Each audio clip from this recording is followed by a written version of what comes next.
Que la situation elle est de façon chaotique de partout.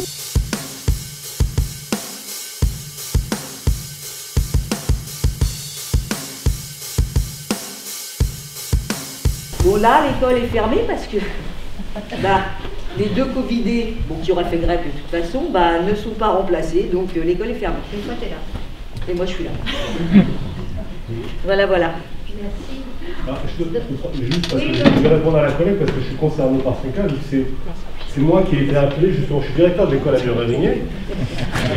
Et le lundi matin, donc c'est moi qui suis appelé pour justement qu'une de mes collègues qui attend ses élèves parte. C'est-à-dire, on a informé le matin un quart d'heure avant l'entrée.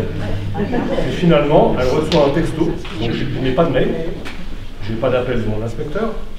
Et donc la collègue, maintenant ça marche par SMS, donc on lui dit, non, vous vous déplacez, vous ne prenez pas votre classe dans l'école de Mur-Régnier, vous allez à l'école Charles-Perrault.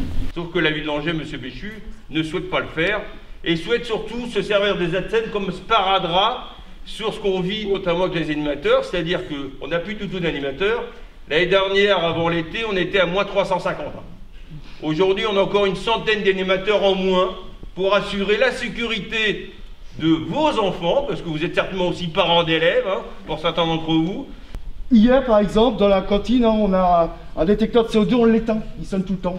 On monte à 1600, 1700, 1800 ppm. Je l'ai pris dans ma salle au bout de...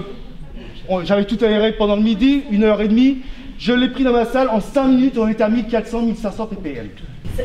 Là, on est tous, ceux qui sont aux âgés, en fait, les jours de grève, c'est les gens les plus mobilisés, mais il ne faut pas oublier qu'il y a des gens qui ne seront pas prêts pour une grève en tant que... Bon, évidemment, le mot qui transparaît de partout, c'est le mot maltraitance.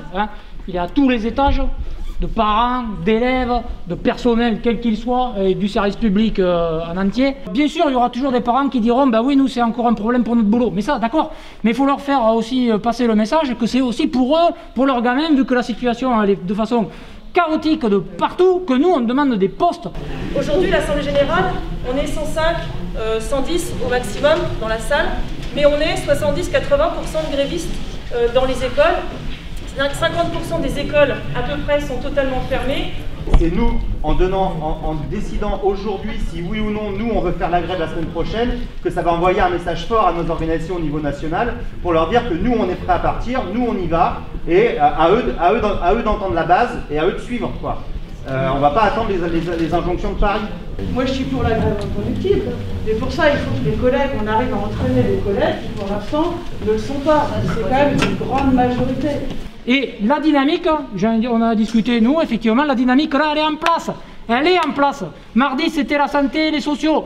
La semaine prochaine, enfin, là déjà cette semaine, il y a les administratifs. La semaine prochaine, il y a l'EDF, l'énergie. Mais il y a plein de secteurs. Les éboueurs qui font dans certaines villes grève complète. À Toulouse, il n'y a plus de ramassage de déchets. À Marseille, c'était il y a un mois. Je veux dire, tous ces services-là, les territoriaux, c'est la même chose.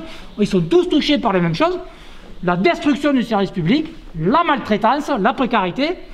Nous, il nous faut mardi au moins pour remettre la grève et arriver à construire par rapport à ça quelque chose d'un mouvement d'ampleur